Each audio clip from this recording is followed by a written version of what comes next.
Hi friends, welcome to my channel. I am Nidhi. In today's video, we will discuss about some important phrases with their meaning and uses. That means आज की class में हम लोग कुछ महत्वपूर्ण वाक्यांशों के बारे में पढ़ेंगे तथा उनके अर्थ को समझेंगे और उनके उपयोग को भी देखेंगे. Let's begin the class. First phrase for today is a bed of roses. That means आराम की वस्तु. It is made from a noun word bed. Other meaning for this phrase is used in reference to a situation or activity that is comfortable or easy. That means हम इस phrase का उपयोग वैसे situation मतलब वैसी स्थिति या वैसी एक्टिविटी मतलब वैसे काम के लिए कर सकते हैं जिस काम को थोड़ा आरामदायक दिखाना हो या फिर आसान दिखाना हो. आई hope you understand the meaning of this phrase. Move towards the uses. First example is farming is no bed of roses.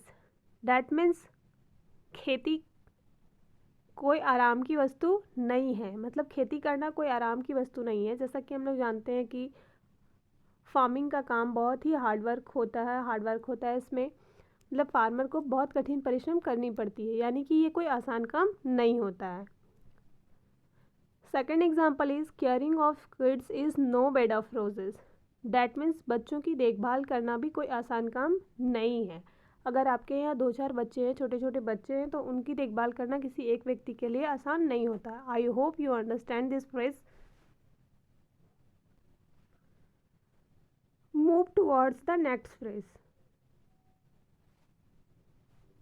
As if is a conjunction word. That means as if made from a conjunction word. That means mano. Other meaning for this is as would be the case if, thou. In others word we also say that, suppose that. Suppose that की जगह पे हम लोग as if का use कर सकते हैं. I hope you understand this meaning. Move towards the uses. First example is he talks as if he were mad. That means मानो तो वो पागलों की तरह बात करता है. Second example is she behaved as if he wasn't there. That means उसने ऐसे बिहेव किया, ऐसे बर्ताव किया जैसे कि वो वहाँ पे था ही नहीं. दैट मीन्स अगर हम किसी से कुछ पूछ रहे हों और वो जानते हुए भी उस चीज़ को जानते हुए भी मना कर दे, बोले, ऐसा दिखाए जैसे कि उसे उस बारे में कुछ पता ही नहीं हो, उस जगह पे हम एज इफ का यूज़ कर सकते हैं. I hope you understand this phrase better from this examples. Move towards the next phrase. Next phrase is as long as. It is a conjunction word. That means जब तक. It is phrase of long, word long. Its meaning is during the whole time that. मतलब पूरी समय, जब हम कोई पूरे समय पूरे दिन किसी काम को करते रहते हैं तो उसको दिखाने के लिए as long as का यूज़ किया जा सकता है. Uses for this phrase is as long as I alive I shall help you. That means मैं जब तक जीवित रहूँगा तब तक मैं तुम्हारी मदद करूँगा. मतलब जब तक पॉसिबल हो पाएगा मैं इस काम को करूँगा. Second example is they have been there as long as anyone can remember.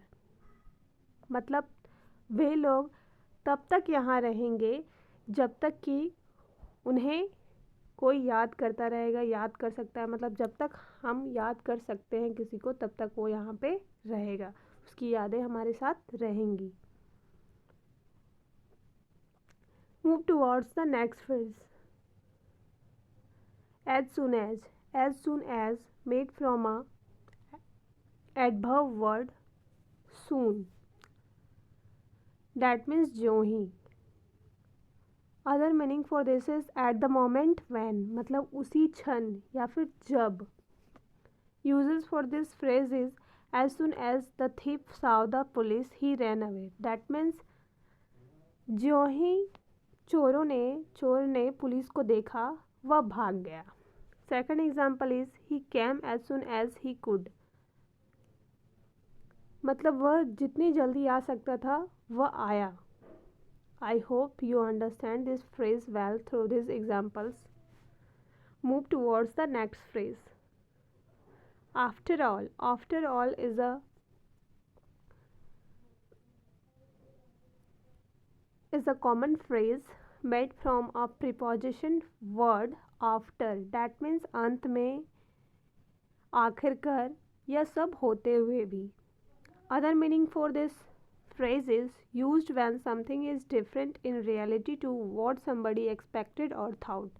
That means इस phrase का उपयोग हम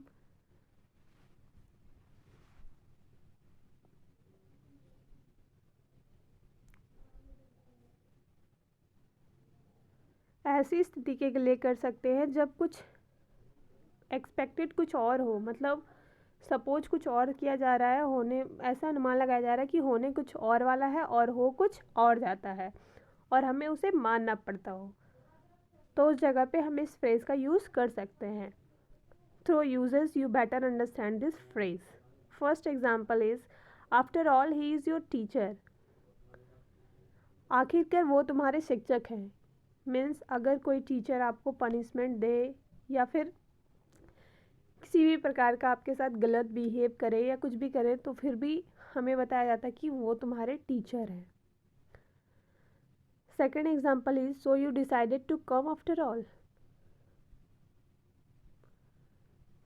यानी कि तुमने मतलब ये आने का निश्चय कर ही लिया. आखिरकार तुमने आने का निश्चय कर ही लिया. मन जब कोई व्यक्ति अंत में लास्ट में कोई डिसीजन लेता हो तो उसको वहाँ पे हम लोग आफ्टर ऑल का यूज़ करते हुए उस चीज़ को दिखा सकते हैं. I hope you understand this phrase. Thanks for watching. In next video we will discuss about some more important phrases. I hope you enjoy this class.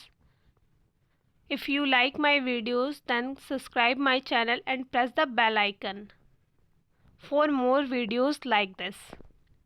Thank you.